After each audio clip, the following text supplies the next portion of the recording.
India versus England semifinal से पहले जब सैम करन ने कहा था कि 140 करोड़ को साइलेंस कर देंगे, तो अपने को ये पता था कि वायलेंस होगा। इतना वायलेंस होगा अपने को अंदाजा नहीं था भाई। मतलब दिल जो था ना, वो धक धक यहां तक जा रहा था और फिर हम पकड़ के यहां तक ला रहे थे, फिर वो खिसक के यहां तक आ रहा था। अपने को लग रहा था कि भारत आज 150-200 आदमी जो है ना वो निपट गए होंगे ये देख कर कि बाबू हम 253 बनाने के बाद भी केवल 7 रन से मैच जीत रहे हैं।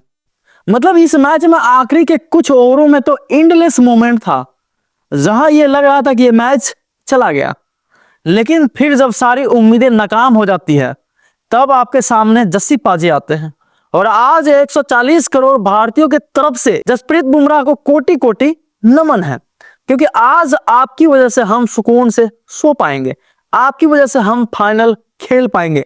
वरना हमारे वरुण बाबू ने आज कोई कसर नहीं छोड़ी थी। वो जो सूर्या भाऊ ने उनको आखिरी ओवर में कहा था कि भैया आप जाओ, आप डगआउट में जाओ, आप ग्राउंड पे खड़े हो तो उससे हमारी हालात खराब हो रहे हैं। मतलब 4 ओवर में 63 से 64 रन कौन पीटता है भाई। हर ओवर में पीट रहे थे, इतना पीट रहे थे कि हमको डाउट हो रहा था कि भैया ये वर्ल्ड नंबर 1 बॉलर है या ऊपर से या नीचे से, क्योंकि इंडिया आज बाहर हो रही थी। जैकब बैथल ने इस छोटी सी उम्र में वो करके दिखाया जो आप बड़े बड़े बल्लेबाजों से ये उम्मीद कर रहे थे। जैकब बैथल ने आज इज्जत कमाई है। संजू सैमसन की पारी, हार्दिक पांड्या की पारी, इन सारी पारियों पर उनकी पारी भारी पड़ सकती थी।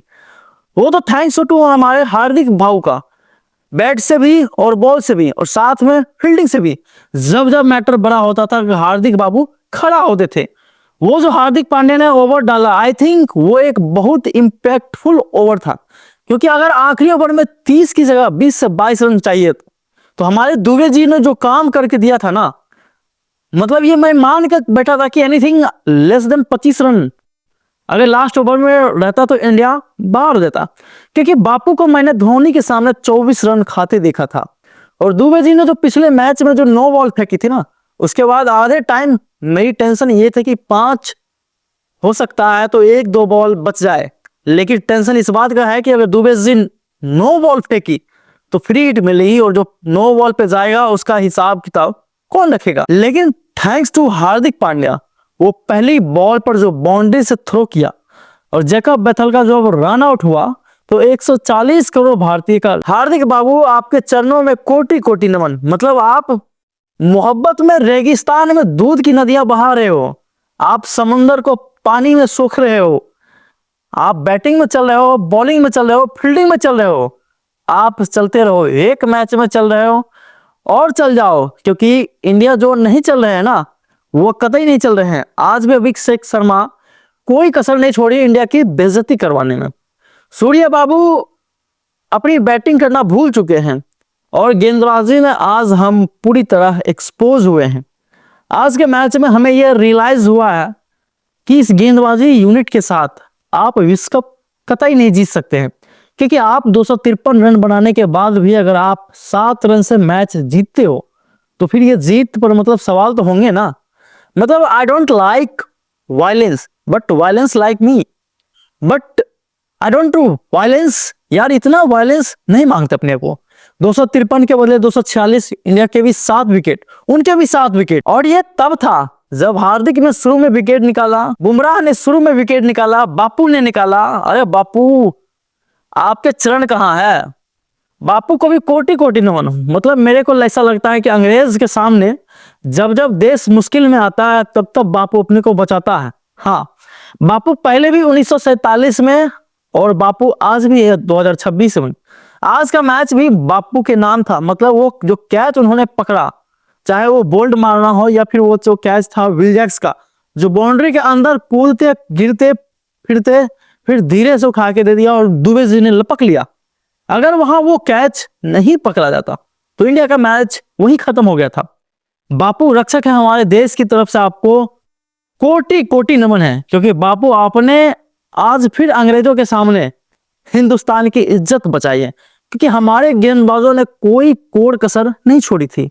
मतलब आप ये सोचो यार, 253 रन बनाने के बाद अगर आखिरी 5 ओवर में केवल 69 रन चाहिए तो क्या हालात होगी। इस वक्त लग रहा था कि इंडिया का मैच गया। इंग्लैंड 15 ओवर में 185 रन बना चुका था और 5 विकेट थे। बैथल जिस फॉर्म में खेल रहा था, हमें ये मानकर बैठे थे कि टिक गया तो मैच खत्म है।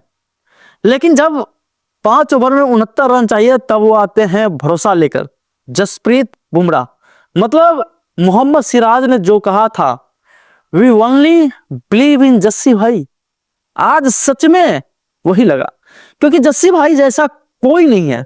चीते की चाल, बाज की नजर और जसप्रीत बुमराह पर कभी डाउट नहीं करने का, क्योंकि ये हर बार आपको मैच जिता कर देते हैं। आज जसप्रीत बुमराह की वजह से 140 करोड़ भारतीय खुश हैं। और अगर आप पूरे मैच की बॉलिंग इकोनॉमी देखेंगे तो कहानी साफ है। हार्दिक पांड्या 9.5 पर ओवर, जसप्रीत बुमराह 8.2, बाकी सब 10 से ऊपर। और यही डिफाइन करता है कि इस आदमी की greatness. What a man, what a character, Jasprit Bumrah. आपको क्या लगता है कि इंडिया फाइनल जीतेगी या फिर नहीं? नीचे आप कमेंट करके अपनी राय जरूर बताइएगा।